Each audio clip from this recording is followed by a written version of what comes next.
Mayor, on your behalf, we've put together a presentation, so I'm going to have some of our colleagues from the various city departments. We've got an update to answer some of the concerns that people have had, pro and con regarding the snowmobile route, and then importantly, to get some feedback from you tonight as we move forward. So with that, I'm going to ask Melanie to come up here. And right now, we know Melanie as the Waterworks Director.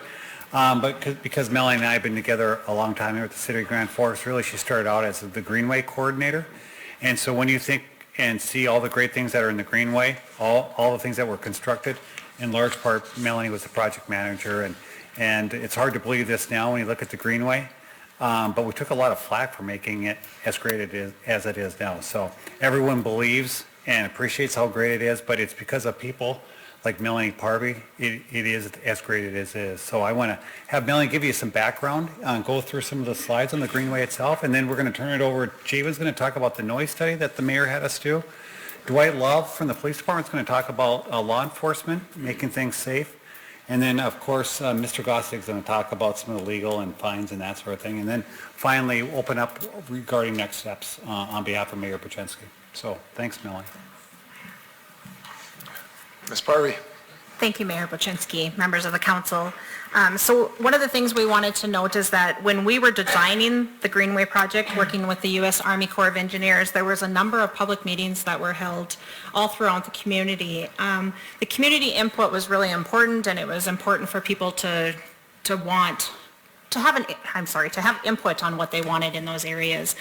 Most of the discussions during that time were, where should we have access points into the flood wall or up and overs on the levee so people can, get down to the Greenway? Should there be parking lots for access, or should it just be a neighborhood access? Should there be playground equipment? And if there was, what side of the levee should it be on? And interestingly enough, we were able to provide, I think, a pretty good balance. Some areas wanted to make sure that they had access. There was other areas that really wanted kind of more neighborhood access points and not large parking lots, et cetera, and it seemed to make sense. But it was probably a year of discussions and development and design and redesign and discussions and continued feedback within the community. During that process, a group was formed. At the time, they were called Greenway Alliance. Today, we refer to them as the Greenway Technical Committee. That group was put together initially by the Army Corps of Engineers and designers. That group had involvement and expertise from federal, state, and local agencies such as the U.S. Fish and Wildlife, Minnesota DNR, North Dakota Parks and Rec, et cetera. Those individuals came together to help us understand what it would take to have this space along the river in Grand Forks, as the city of Grand Forks and the Park District really didn't have anything like this at that time and wanted to really try to understand all the challenges that came with it. So through that process, and I kind of provided these lists, there was lots more discussion, how much should we mow, how much should we leave natural, how much is it going to cost if we mow certain areas. Some people wanted it mowed all the way to the river because they were afraid of what would happen if we didn't have mowed and manicured spaces, if we got rid of all the trees. We couldn't get rid of all the trees because it provides some stabilization. So as we kind of learned more and really understood, a balance for this space, we worked with the community and their input too, and different users, because somebody who wants to see birds and species of birds in different areas didn't want us to come in and mow those spaces. So we had a lot of discussions, and the Greenway Technical Committee still serves as that avenue for us to kind of try to work with all different user groups to find a balance. There's kind of that balance as we looked at putting in boat ramps. There was only certain spots along the river that made sense in order to be able to really technically be able to build a boat ramp, but neighborhoods at the time, didn't want people who were boating driving through their neighborhoods because of what might happen. And even today, we might not even notice where those are unless you use those on a regular basis. One thing that definitely developed was the cross-country ski trails. We talked about snowmobile trails and cross-country ski trails. At the time, City Council did not want us to have snowmobiles within city limits. We did come to some sort of consensus and allow snowmobiles from Demers Avenue north, and that still is the case. But cross-country ski trails were just in Lincoln Park. So those trails have expanded over time with people's input and desire to continue to do that sport, also to have, you know, an area to walk that's compacted, as if you try to go down there now in certain spaces, you'll sink. Fat tire bikes, et cetera. So as user groups come to the Greenway Technical Committee, they try to vet those ideas and look at how they can possibly work with them. So tonight, I guess that's what I'm bringing you, is information on what's happened, why we do what we do, and how we can continue to work with different user groups to be able to utilize this space. So we do have a number of maps that were put together. We just wanted to highlight that these maps aren't to scale, and they don't show the actual distance in the space. And then we can work with these maps, right?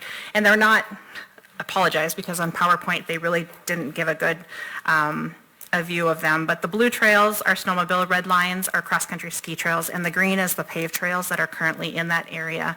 And then there was X's kind of put in where there were some spots where they crossed. So this is the northern part of Grand Forks, as you can see. Like I said, it doesn't include the whole area all the way up to Demers Avenue, but we can share those maps too and continue to look at those in a little bit more detail. You do have some points here where they would cross. And then in this area, this is Lincoln Park, which was kind of the first area where cross-country ski trails were developed. Of course, most are familiar with this space. This is along the flood wall, and then it crosses over here. The green trail is the paved trail. I'm sorry, yes. That part is already approved, right? Where No. that last slide, Nope, the very first one, because this is the north end, right? Where snowmobiles are allowed? the very north end where snowmobiles are allowed are from Demers Avenue North. And so the part that you've seen on that map was just south of there and then to Minnesota Avenue. And then I skipped through to the beginning. Or, I'm sorry, to the end. Apologize. So we went through those kind of fast. I can go back. This is the first one that you were looking at.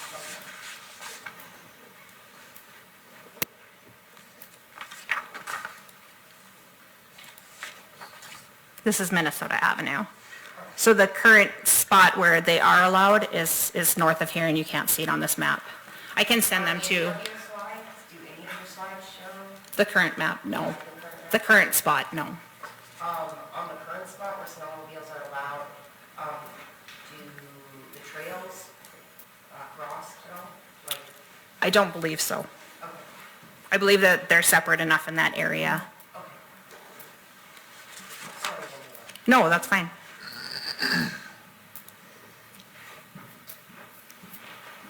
So this is Lincoln Park, sorry. The red is the cross-country ski trails, which is dominantly kind of in that interior loop. And this is just an idea of how we could possibly work to put those. So as you can see, some of the areas, and like I said, these images aren't the best, so apologize a little bit there, but there are some spaces that are quite wooded where you could, where you have some more challenges, I'm sorry. Belmont Road, and there's an access here for the paved trail, but this is just where they're separate, kind of parallel. And then the furthest spot south is where the trail might connect there. Some ideas anyway that have been presented, and I believe this is one of the options that the Snowmobile Club worked out with the Greenway Technical Committee, or they were at least looking at some options there on how to best locate these trails. Do we want to go back on any of the maps? I'll pass it on to Jabin. Good evening, members of the council. We were asked to do some noise assessments of what a snowmobile trail would be through the area here. The police department did come out with their snowmobile and did a few different runs as we measured from different distances and locations. Basing it off of the current city noise ordinance, our findings are in the 40 to mid 40s for snowmobile traveling about 15 miles an hour steady state speed. That's going to be well within ordinance levels. some locations that we were at, we were measuring a couple spots within 50 feet of the snowmobile passing by us. Other locations were further away, from 330 to 260 were points 1 and 3. And so the noise levels aren't tremendous. To put that in perspective, 40, 50, your dishwasher runs at this, conversation is around 50. The matter is going to be, there's a lot of science behind sound, but what it's going to come down to is the subjectivity of what the citizens care about. It's going to be a different sort of noise. It's not going to be no noise. It's going to be noise coming from within the greenway versus other motor traffic noise. In terms of motor vehicle traffic, this is a low level. Certainly you would expect some more noise as they start from a stop and accelerate, but if they can go at steady state speed, 15 miles an hour is not going to have them opening their throttles for any long amount of time to get to that speed. So that's some points from our perspective, I guess, on the noise side, and certainly happy to take any questions as they come up. Now we're at the end. Do you have the next slide? What's the current? Yeah, there you go. So the current motor vehicle at 40 miles per hour or less would be 80 decibels. We're, half of that, or 45, a little more than half of that. But we're nowhere near 80 decibels at a steady state speed of 15 miles an hour. Yeah, happy to take any other questions. Any questions for Mr. Bedard? Sure.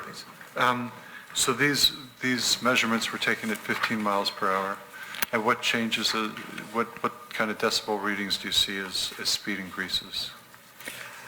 I wasn't there taking the readings, but Okay. 40, those numbers when we do our assessment would be the top peak of what we saw on the meter.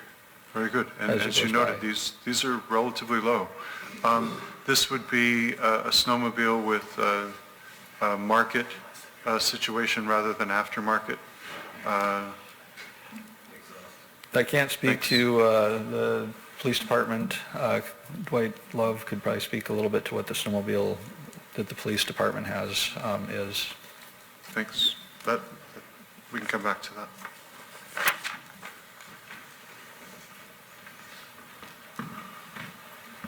All right, I've been asked many times, can we do this safely? And I think we can. We can do it safely if we do it smartly. And we do it smartly with following the 3 E's of patrol response. The big thing is we need a groom trail. We have to work with the Snowmobile Club because without a groom trail, anyone that's been down there knows it's difficult to ride. So if we do that and we make sure that we do a groom trail in a fashion that mitigates speed, slows the sleds up, I think that's going to help us enforce the speeds later on. Working with the location, working with Kim Greendahl and the Greenway and the Snowmobile Club, if we all work together, we can come up with a groom trail that makes sense, makes it easy for us to enforce. The big thing with that is signage, maybe putting up some fences, funneling the snow sleds in the right place so they don't cross over and hit the groom trails for the other people that are using the greenway. So I think fencing, signage, and then just making sure that the signs are in the right spots so people know the rules. Next, education. We have to make sure that we get the message out before the snow flies. So if we do social media, we do some press releases, and we get down there early on, and we stop some sleds, make sure that people understand the rules. As long as we do that, and we push out the education piece continually, not just right at the beginning, but maybe every week, send something out, make sure people understand what the rules are, so that they're not shocked when we show up and we start writing citations. And then finally, enforcement. Nobody likes that, right? Nobody likes getting a citation. And I know the fines aren't significant, but really enforcement and citations is just another piece of education. You have to pull people over, make sure they understand, and if they don't follow through and do the right thing, then you have to cite them. But that's really the end. You want to educate first. You want to be there, make sure they understand the rules. And I think if we do all 3 of those E's, we'll be fine. I think we can 100% do it safely, but we have to do it the right way. Any questions? I got one question. You know, on the education and probably enforcement side too, do you see, you know, obviously we're going to have to do a little bit more work to find out the cost, but I think, do you see setting up, you know, an officer or two, you know, on the weekend at the start of the route to kind of give people reminders or the end of the route? I mean, have you thought about some of those types of options, especially early on? Sure, we've done that in the past. We did not do it recently because the snow is so deep down there. Without a groomed trail, it's very difficult. It's very difficult to send novices out there on sleds and expect them to do it safely. I think anyone that's been down there realizes this year we got a lot of snow, and it's really deep down there. So we have to have a groomed trail if we're going to do it right. But I agree, we will put people back down on the trail during events. All right, any other questions? Yeah, Ms. Lunsky, please. So there's a huge chunk of this map that's missing. So Reeves Court would be equivalent to Fifth Avenue, and then it jumps to 10th Avenue where the snowmobile trail's way on the side of the river. There's just 5 blocks missing of this map that are pretty big, where 5 blocks where there would be a lot of overlap. So I think there's just a lot of pieces missing. I feel like Sure. we're kind of only getting pieces of the puzzle. And I think that map is just a guide. We're certainly not finalizing any routes. And when I talk about a groomed trail and doing it smartly, I think we have to work together and finalize the route with the Snowmobile Club and the Greenway. And then at that point, we'd have a final map. But we have to make sure we separate those groomed trails, the cross-country skiers from the Snowmobile Club. And that's fine. So this is just kind of a guide to kind of show you the space and where the route would be.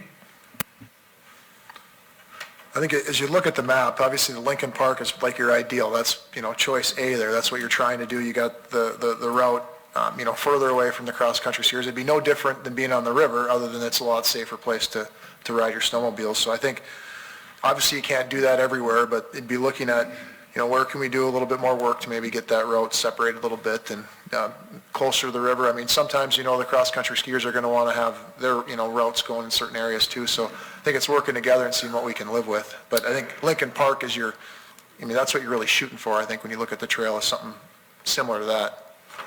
Right. I think the big thing is to collaborate with everybody involved down there. Separate them when you can. If they do get close together, you have to sign it. You have to maybe put a couple fences to funnel people in the right direction. And then if you do it smartly and you put some curves in there, keep the speeds down, that's going to add to the safety of everybody involved. Yeah. Mr. Weber, please. Yeah, in conversations with Mr. Coster, I just think it's worth noting, the Snowmobile Club is wanting enforcement. This is not just something of law enforcement or city council. Those who are supporting a safe route absolutely want enforcement. And the mayor's just indicated there's more work needs to be done to determine what the cost for that would be. But you mentioned a couple officers. Currently, we're maybe a little bit shy in workforce with the JFPD. Would this require a couple additional officers for those 4 months from December 1st through the end of March? No, you have to remember, in the past, we've done additional enforcement down there. We have snowmobiles. It's just that we need a groomed trail. We need something safe down there for the officers to go down there. It's just too deep right now to put people consistently down there. Right. As far as costs, it's always been part of our cost. We've always had to pay for people to be down there, especially during Greenway days and other special functions. If we were to kick something like this off, I would think we'd probably have to put a few more hours than we have in the past. But that's really kind of like a special event, just like being at the Alaris or directing traffic after a hockey game. It's additional special event, is how I view it. Okay, but an additional special event, a special event lasts for a couple days, 3 or 4 days maybe at the longest, and with fixed hours. This would, you'd be needing to be down there most of the time when the Greenway's open if you're going to be doing reasonable patrolling, right? Well, I think you have to do like we do on the street. You have to do Sure. smart enforcement. Sure. And put people in the right place at the right times. And certainly, if you go down to the Greenway, there's times where there's not that many people there. So we'd hit high density times during the weekends, when there's a festival down there, when maybe a school's down there cross-country skiing. That would be the smart way to do it, right? So that's what we'd be doing. We wouldn't do 24/7. That'd be Sure, ridiculous. sure. Good, So, thanks, all thanks. On slide 5, and so I'm going to be bouncing around a little bit here. Nope, sure. We'll wait on that? Very good, thanks. Thanks. All right, thank you. Anything else? I have one more. So you brought up like a special event, but if there's a special event, they pay for your presence to be there. I know I brought Yeah, this up a lot. sometimes that would be an option, yeah. But this special event would be all winter? So who would pay for it? Well, it would depend, right? Right now, we do special events, and it comes out of a special events fund. And sometimes we pay for all of our overtime. We do have a budget for that. So it really depends on a lot of factors, right? So it's hard to predict the future and what our staffing is. Maybe in another year, our staffing will be in such a place that we can just put people down there with no overtime. But that's predicting the future. And if I could do that, I wouldn't be standing here. I'd be a rich man. And then I know some people have said like they would like to come downtown to visit a restaurant. If you're on a snowmobile, where do you park? What, like, I'm just kind of trying to figure out how that would even be an option. Are you gonna park at the lower Greenway lot and go to the Toasted Frog, or Yeah, where do you park? right. a snowmobile? If it was me, I'd park in that lower riverboat parking lot because you can walk 2-3 blocks and hit most restaurants in the downtown area. I guess it's your aptitude for cold weather. How far would you park, you know? But that's already currently available too, right? Right, because they can come in from the north.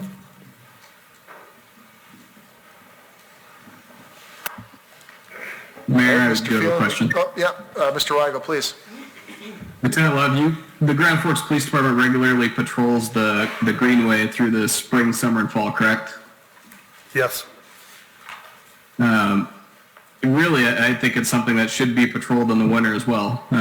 As everybody knows, crime doesn't stop in the winter, and the Greenway does provide a way for people to get through to different parts of town, and I think what you're saying makes sense. I also had the opportunity to talk to Sheriff Schneider, and they were in favor of assisting the city police department. They obviously lack snowmobiles, but they said they would be willing to partner with the Grand Forks Police Department to assist with the additional patrols throughout the winter with the use of the city snowcats, if that could be worked out. I'm all for it. We do a lot of things with the sheriff's department, and we'll take whatever help they can give us. That's great. All right, any other questions for Lieutenant Love? All right, Mr. Feland, please continue. I think the other request was for Mr. Goss to give you a briefing on the current ordinances and fines and that sort of thing, so. Sure. And what you've got before you is the really a summary of the Greenway ordinances and some of the, hours of operations. And currently, motor vehicles aren't allowed in the Greenway except, I guess, from Demers Avenue North. The penalty provision right now is a $500 fine, obviously in the discretion of the court. It's up to that amount. And the court can always suspend or revoke that particular penalty for violating these provisions. And I pointed out a couple other items. If you disturb a natural features or disturb culturally sensitive areas that have been designated by the city, that would also fall within that penalty provision in the Greenway. In fact, it being there outside of the hours of operation also could subject you to that $500 fine. With respect to if there is this proposed trail in the Greenway, keep in mind that area that would be designated wouldn't be subjected to that $500 fine, but if there's a snowmobile outside of that designated trail, then that $500 fine would be applied because you're not in the designated area at that point. Just pointed out a couple other items. This is under our ordinances with respect to snowmobile operation, particularly the speed.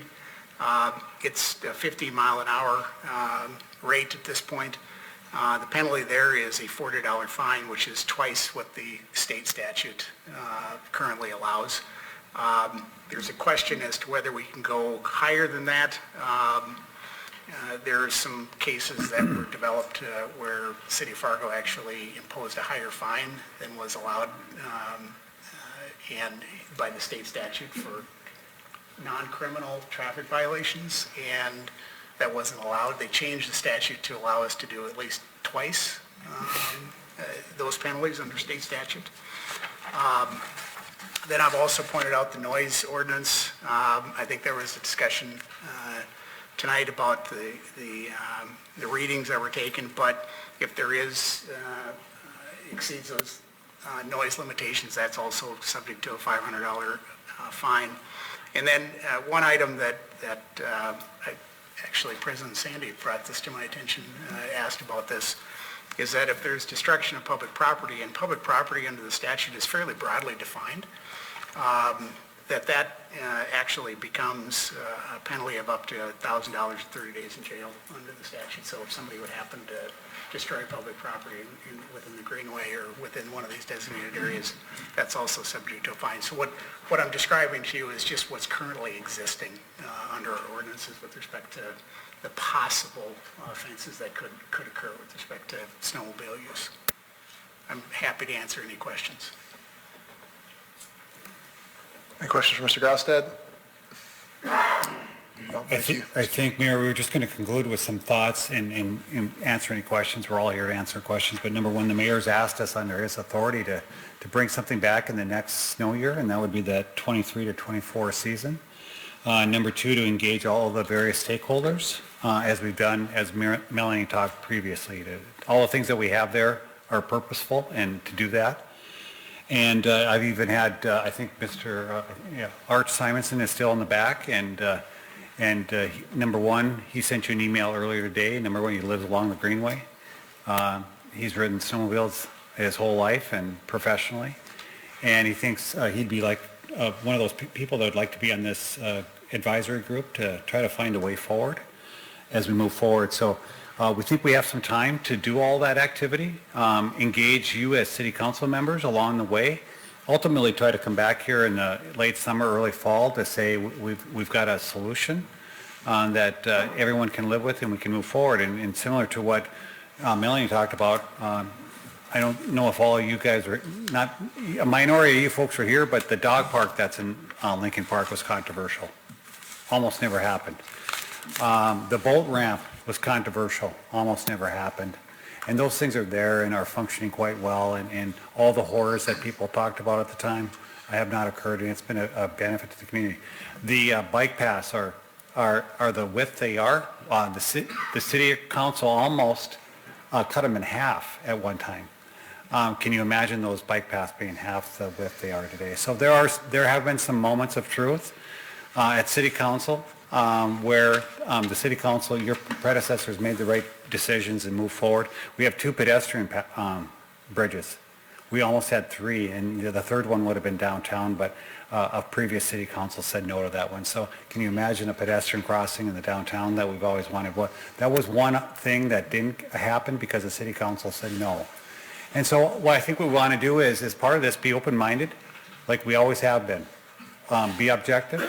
Don't be based on emotions, and to look for a solution to yes and bring that back to you for further consideration and engage the stakeholders along the way. So do what we've always done and do this one more time with the snowmobile route. That's what we're asking for on behalf of Mayor Buczynski. All right, thank you, Mr. Feland. I was just to sort of refine this, I think, getting that advisory group formed, getting them going on this to refine the trail, come up with a proposal for signage. Mr. Chandler and the club even offering to pay for the signage is a pretty great gesture for cost, already taking care of the trail. So I really think those will be the next steps in getting down there and seeing, going down on the trail and seeing exactly how we can separate, and working with the cross-country ski group and seeing what they're comfortable with too, and having them at the table. So I want to thank the club for being here tonight and their comments. Really appreciate that. And thank you everybody for their comments tonight regarding the snowmobile route. Any other comments from council for now? Mr. Weber? If I may, we're not going to we're not even trying to solve this tonight, so we'll save most of the questions, but I have a couple quick questions, if I may. Slide 5 shows an access point near Kanowski. It was stated earlier that people don't want to have to trailer their machines, but that means getting machines from streets onto the greenway, and where, I'm not sure what that would look like, short of allowing snowmobiles on the streets, but also snowmobiles, like other users, enjoy the bluebird days when it's a little bit warmer. Things get a little bit softer, and coming up over the dike, there is an opportunity for a machine to cause some damage to the dike at that point. What were we thinking of for access points? Because the map currently seems to show an access point at Kanowski. We wouldn't be using the paved trail, right? So what would the access look like? Actually, the green trail is the paved trail. So that's, I think, the access point that you're looking at, but we would need to identify. No, I was looking at the bottom. There's a blue trail that it looks like. Oh, in this area? Maybe that's something else, yeah. Yeah, I'm not sure. But Okay. we would need to identify areas where, or identify how we want people to be able to access that trail, whether it's trailering and having some significant spots, or maybe there's other options as well. Well, I think the group can certainly look at that. I think your access points are going to be demerged where you've got that lower parking there already where the trail ends from the north, and the other access point is just, from 62nd on the south where you're, out in the country already. But certainly something the group could look at is where there's more access points that are usable and functional. Mr. Weber, please continue. Yeah, just one more and then I'll drop it. For law enforcement, I know that there are already game cameras used down on the greenway. There's one often set up on the east side. Is it possible to use cameras to assist with enforcement? And do machines have any kind of identifying mark, a license plate or something? I guess I can't speak for the police department, but I know, there are different tools to be able to utilize for, we've looked at for illicit discharge, and capturing license plates with vehicles in certain areas. So I think you could utilize something similar for snowmobiles as well, but I'll let Lieutenant or Chief Nelson address that.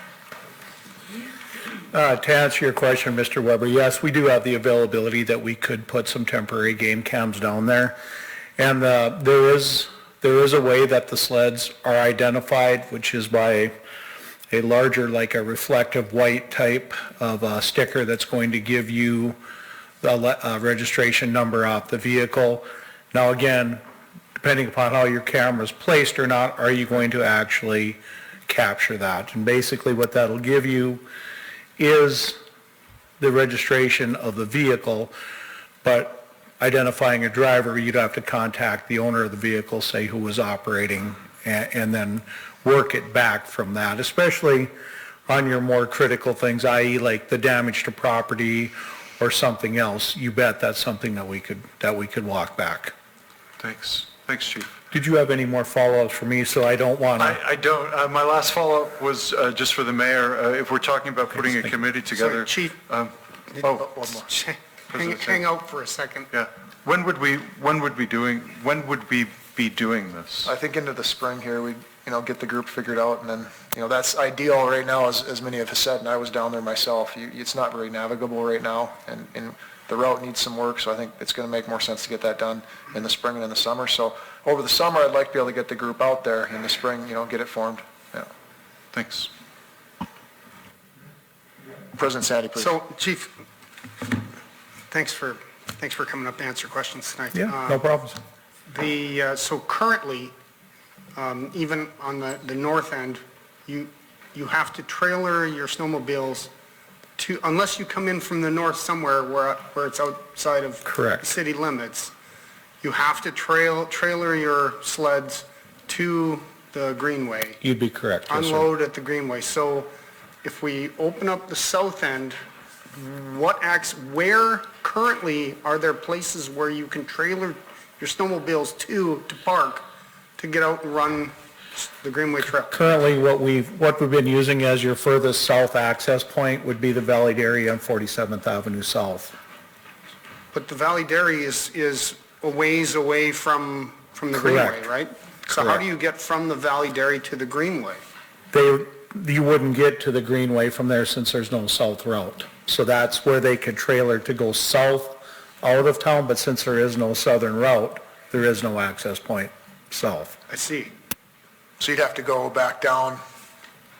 You'd have to Washington, basically go out of town 62nd. or come back around the county, or if you were to go back into Minnesota, loop over there. And I think, if I could just circle around back to that, and I know that we've talked about that back and forth this evening, is I think another key player of working this out is getting the Minnesota side in alignment also, because there definitely is disparate thought processes between how they're managing their snowmobile trails and how we manage ours. So I think in order for this thing to work, I think we got to bring all the players to the table to come up with a workable solution.